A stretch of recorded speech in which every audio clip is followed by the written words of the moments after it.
Assalamualaikum warahmatullahi wabarakatuh. Puji syukur senantiasa kita panjatkan kehadirat Allah Subhanahu wa Ta'ala yang telah memberikan berbagai kenikmatan kepada kita semua, sehingga pada pagi hari yang cerah ini kita dapat bertemu dalam kegiatan latihan dasar kepemimpinan OSIS SMK Negeri 1 Depok 2020-2021.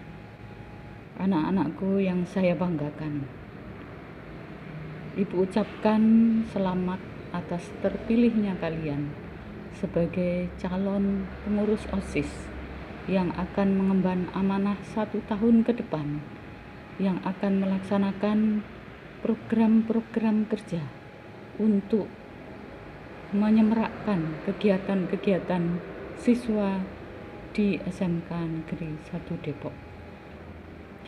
Kalian adalah siswa-siswa yang terpilih yang mewakili masing-masing kelas yang akan mengemban amanah itu. Mudah-mudahan kalian bisa menjalankan amanah itu dengan sebaik-baiknya. Untuk materi latihan dasar kepemimpinan ini, saya akan menyampaikan seksi kelima dari OSIS, yaitu bidang pembinaan demokrasi, hak asasi manusia, pendidikan politik, lingkungan hidup, kepekaan dan toleransi sosial dalam konteks masyarakat plural. Sebelum saya menyampaikan materi ini, akan saya beri pengantar, yaitu bagaimana tentang sejarah organisasi siswa intrasekolah. Organisasi siswa intrasekolah yang disingkat OSIS adalah suatu organisasi yang berada di tingkat sekolah di Indonesia yang dimulai dari sekolah menengah pertama dan sekolah menengah atas. OSIS diurus dan dikelola oleh siswa-siswa yang terpilih untuk menjadi pengurus OSIS. Biasanya organisasi ini memiliki seorang pembimbing dari guru yang dipilih oleh pihak sekolah. Anggota OSIS adalah seluruh siswa yang berada pada satu sekolah tempat OSIS itu berada. Seluruh anggota OSIS berhak untuk memilih calonnya untuk kemudian menjadi pengurus OSIS. Sebelum lahirnya OSIS, di sekolah-sekolah tingkat SLTP dan SLTA terdapat organisasi yang berbagai macam corak bentuknya. Ada organisasi siswa yang hanya dibentuk bersifat intern sekolah itu sendiri, dan ada pula organisasi siswa yang dibentuk oleh organisasi siswa di luar sekolah. Organisasi siswa yang dibentuk mempunyai hubungan dengan organisasi siswa di luar sekolah. Sebagian ada yang mengarah pada hal-hal yang bersifat politis, sehingga kegiatan organisasi siswa tersebut dikendalikan dari luar sekolah sebagai tempat diselenggarakannya proses belajar mengajar. Akibat dari keadaan yang demikian itu, maka timbullah loyalitas ganda. Di satu pihak harus melaksanakan peraturan yang dibuat kepala sekolah, sedang di pihak lain harus tunduk kepada organisasi siswa yang dikendalikan di luar sekolah. Dapat dibayangkan banyak macam organisasi siswa yang tumbuh dan berkembang pada saat itu, dan bukan tidak mungkin organisasi siswa tersebut dapat dimanfaatkan untuk kepentingan organisasi di luar sekolah. Itu sebabnya pada sekitar tahun 1970 sampai dengan tahun 1972, beberapa pimpinan organisasi siswa yang sadar akan maksud dan tujuan belajar di sekolah ingin menghindari bahaya perpecahan di antara para siswa intrasekolah. di sekolah masing-masing setelah mendapat arahan dari pimpinan Departemen Pendidikan dan Kebudayaan.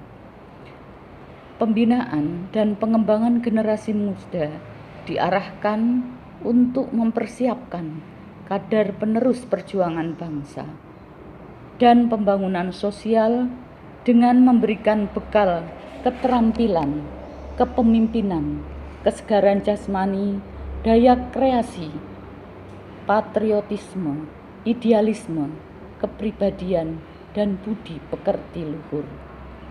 Oleh karena itu, pembangunan wadah pembinaan generasi muda di lingkungan sekolah yang diterapkan melalui OSIS perlu ditata secara terarah dan teratur. Untuk selanjutnya, saya akan lebih khusus tentang seksi atau bidang pembinaan demokrasi, hak asasi manusia, pendidikan politik, lingkungan hidup, kepekaan, dan toleransi sosial dalam konteks masyarakat plural. Program-program dalam bidang ini diantaranya adalah 1. Memantapkan dan mengembangkan peran OSIS sesuai dengan tugasnya masing-masing.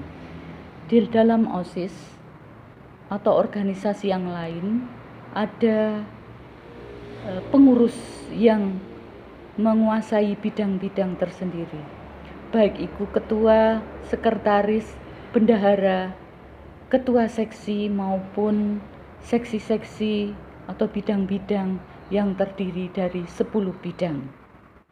Untuk itu, harapan saya kalian yang sudah terpilih menjadi pengurus OSIS sesuai dengan bidangnya masing-masing dapat memantapkan diri dan mengembangkan peran kalian untuk melaksanakan program-programnya sesuai dengan tugasnya masing-masing. Meski dalam melaksanakan program itu perlu adanya kerjasama antara seluruh pengurus OSIS. Masing-masing bidang mempunyai program. Bila program itu ada keterkaitan, maka program itu bisa dilaksanakan secara kolaborasi sehingga tidak berjalan sendiri-sendiri. Untuk program yang kedua adalah melaksanakan kegiatan dengan prinsip kejujuran, transparan, dan profesional. Di antara kegiatan itu, di antaranya adalah yang baru saja dilaksanakan seminggu yang lalu. Bagaimana kalian memilih calon-calon pengurus OSIS dan juga calon ketua OSIS dengan prinsip kejujuran, memilih dengan pilihannya sendiri-sendiri sesuai dengan aspirasi kalian masing-masing. Secara transparan dan profesional, karena pemilihan itu ada tata tertibnya sehingga tidak dipengaruhi oleh pilihan orang lain. Untuk program yang ketiga adalah melaksanakan kewajiban dan hak diri dan orang lain dalam pergaulan masyarakat. Untuk itu, kalian sebagai calon pengurus OSIS yang akan mempunyai kewajiban terhadap diri sendiri sehingga kalian tidak meninggalkan tugas-tugas kalian, yaitu belajar. Jadi bisa membagi waktu antara kegiatan untuk keperluan diri sendiri dan untuk kegiatan untuk orang lain, yaitu bagaimana kalian melaksanakan program-program untuk anggota OSIS semuanya dan juga bagaimana kalian dapat bergaul di lingkungan masyarakat yang ada di sekitar kita, baik itu di sekitar sekolahan maupun di sekitar masyarakat di mana kalian tinggal. Selanjutnya adalah program melaksanakan kegiatan kelompok belajar, diskusi, debat, dan pidato. Dalam kegiatan kelompok belajar ini perlu adanya kerjasama yang baik antara anggota satu dengan anggota lainnya. Disinilah ada latihan saling menghargai antar sesama. Juga akan kelihatan pada kegiatan diskusi dan debat. Kalian bagaimana bisa menghargai pendapat orang lain dan tidak memaksakan pendapat sendiri. Disitulah kita latihan demokrasi, tidak memaksakan kehendak sendiri. Dengarkanlah pendapat orang lain yang kira-kira baik untuk dilaksanakan. Dan pidato, dalam menyusun naskah pidato itu juga perlu persiapan yang baik. Kira-kira pidato itu disiapkan untuk kegiatan apa, sehingga kalian bisa meletakkan peran kalian sesuai dengan kegiatan yang ada.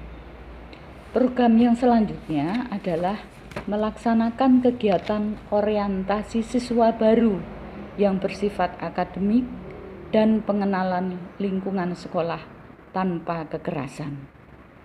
Seperti yang telah kita ketahui bersama, yang dulu istilahnya MOS atau masa orientasi siswa, yang 3 tahun ini diganti dengan PLS atau pengenalan lingkungan sekolah, dengan syarat tanpa adanya kekerasan. Untuk itu, kalian pengurus OSIS yang akan bertugas untuk kegiatan pengenalan lingkungan sekolah bagi siswa-siswa baru akan mendampingi siswa-siswa baru itu dengan cara yang baik, cara yang sopan, cara yang santun, menghindari adanya kekerasan yang akan menimbulkan rasa tidak nyaman, rasa adanya ditekan. Mari kita hindari bersama. Untuk kegiatan yang berikutnya atau yang terakhir ini yang perlu kita perhatikan juga, yaitu melaksanakan penghijauan dan perindangan lingkungan sekolah. Bagaimana kita melihat lingkungan yang baik untuk belajar adalah lingkungan yang nyaman, lingkungan yang hijau, sehingga hawa tidak begitu panas, pikiran juga tidak terlalu gersang. Untuk itu, program yang berkaitan dengan perindangan atau penghijauan lingkungan sekolah ini dapat dilaksanakan untuk tahun-tahun yang lalu diadakan di tahun ajaran baru, di akhir masa orientasi siswa atau pengenalan lingkungan sekolah, baik itu dengan kegiatan setiap anak secara sendiri ataupun kelompok untuk membawa tanaman-tanaman agar lingkungan sekolah kita bisa nyaman, hijau, semilir, tidak gersang. Mudah-mudahan program-program itu dapat dilanjutkan pada periode OSIS 2020-2021. Itulah yang dapat saya sampaikan. Mudah-mudahan sedikit gambaran tentang program-program ini dapat menjadi dasar kalian dalam menyusun program dan jenis kegiatan yang realistis, yang kira-kira jelas dapat kalian laksanakan untuk mengisi kegiatan OSIS periode 2020-2021. Untuk itu, selamat bagi kalian yang terpilih. Selamat melaksanakan rapat kerja pengurus OSIS. Mudah-mudahan kalian sukses, baik itu sebagai pengurus OSIS maupun sebagai siswa yang bisa berhasil dalam prestasi akademik. Demikianlah apa yang saya sampaikan. Bila ada hal yang kurang berkenan, saya mohon maaf. Akhir kata, wassalamualaikum warahmatullahi wabarakatuh.